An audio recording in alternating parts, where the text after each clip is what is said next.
On Friday, Ethiopia's capital, Addis Ababa, will host the much-anticipated 24th African Heads of State Assembly, Africa's collective response to the terrorism of Boko Haram and how to curb the effects of Ebola will top the table.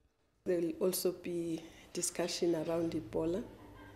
And I think one of the outcomes of that discussion, hopefully we can persuade the heads of state that we should campaign to end this Ebola and to ensure that the countries that are suffering this epidemic do not suffer a lot of economic setbacks. At this particular summit, the chairperson of the African Union will be changed. It is the turn of the Southern Africa region, and expectation is high that the new chair will be the 91-year-old President Robert Mugabe of Zimbabwe. Well, I think that he will do what the chairperson is expected to do, to chair the meetings of the union, and of course to be in touch with us as the Commission. We hope he'll be in support of the Commission as is expected and in contact. And of course it's not just him, it means the minister will chair the executive, the ambassador will chair the Committee of Permanent Representatives.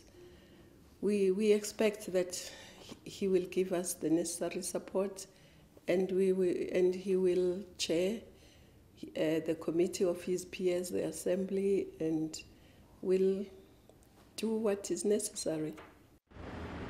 While Africa's economy is on the up, it won't be a walk in the park.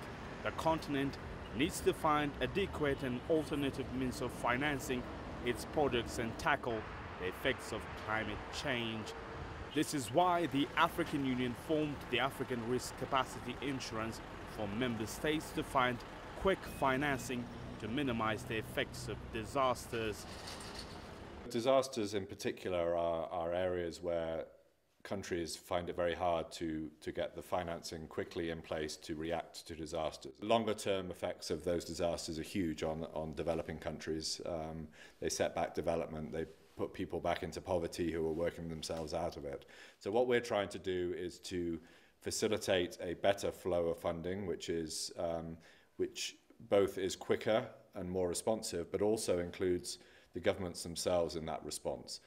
From Nigeria to Liberia, Cairo to Johannesburg, Mogadishu to Nairobi, everyone in Africa wants to see a peaceful and prosperous continent. However, even the African Union itself says there needs to be huge public participation to make peace happen in Africa.